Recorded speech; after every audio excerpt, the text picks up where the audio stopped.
On racontait qu'au commencement des âges, bien avant que les hommes ne sachent écrire leur nom sur la terre, vivait un sorcier dont le pouvoir faisait trembler les esprits eux-mêmes.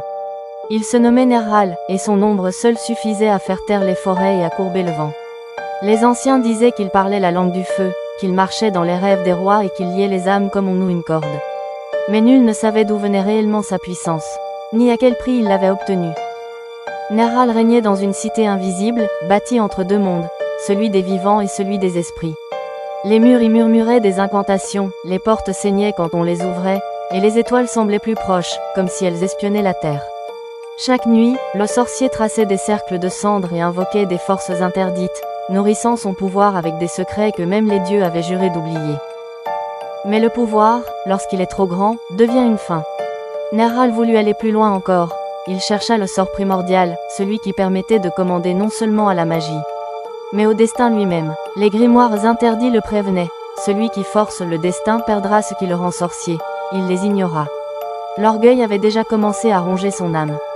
La nuit du rituel, le ciel se déchira. Les lunes se figèrent, les esprits hurlèrent, et le sang de la terre remonta à la surface.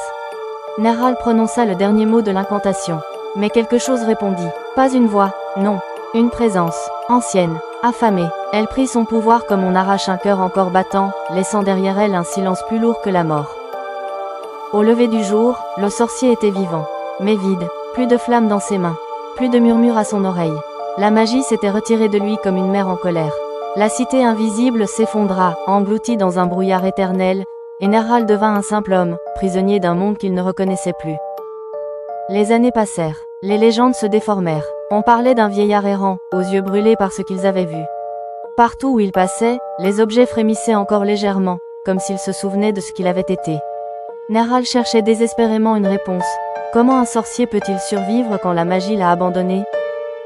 Un soir, au bord d'un désert noir, il rencontra une enfant qui voyait les esprits. Elle lui dit, « Ton pouvoir n'est pas mort. Il dort, parce que tu as oublié pourquoi tu l'as reçu. » Ces mots frappèrent Nergal plus fort que tous les sortilèges. Pour la première fois, il comprit que la magie ne lui appartenait pas. Il l'avait utilisée sans la respecter.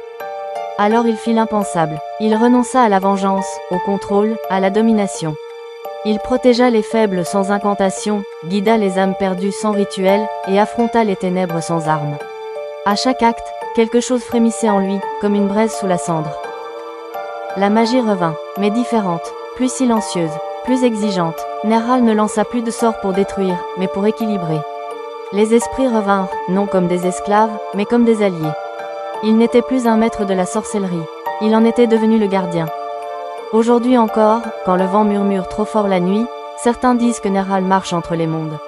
Non plus comme le sorcier le plus puissant, mais comme celui qui a tout perdu pour comprendre la vraie nature de la magie. Et une chose est certaine, les sorciers qui cherchent le pouvoir l'entendront comme un avertissement. Ceux qui cherchent la sagesse le reconnaîtront comme une légende vivante. Mais la paix de Nergal ne dura pas. Dans les replis invisibles du monde, la présence qui lui avait volé son pouvoir s'était réveillée.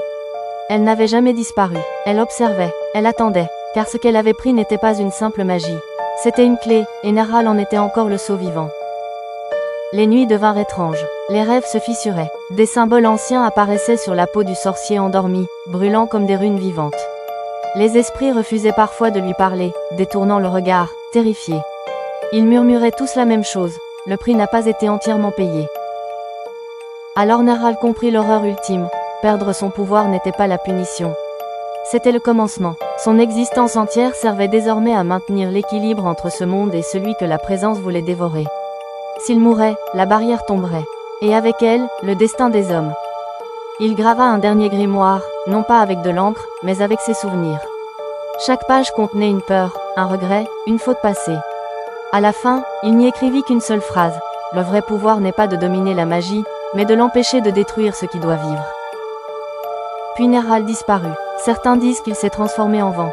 D'autres jurent qu'il est devenu une ombre qui veille aux frontières du réel. Mais parfois, quand un sorcier est sur le point de basculer dans l'orgueil, une voix froide lui murmure à l'oreille, et la magie se retire soudainement. Car le sorcier qui a perdu son pouvoir n'a jamais cessé d'exister.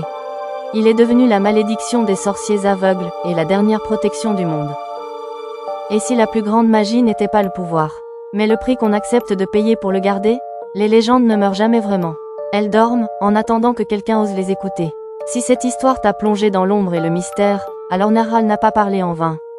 Question pour les abonnés. Dis-moi en commentaire, selon toi, Nerhal a-t-il réellement perdu son pouvoir, ou l'a-t-il transcendé? N'oublie pas de liker la vidéo si tu aimes les histoires sombres et mystérieuses, abonne-toi à la chaîne pour ne rater aucune légende interdite, et partage cette vidéo à quelqu'un qui aime la magie, la sorcellerie et les récits obscurs. À très bientôt, car d'autres histoires attendent dans l'ombre.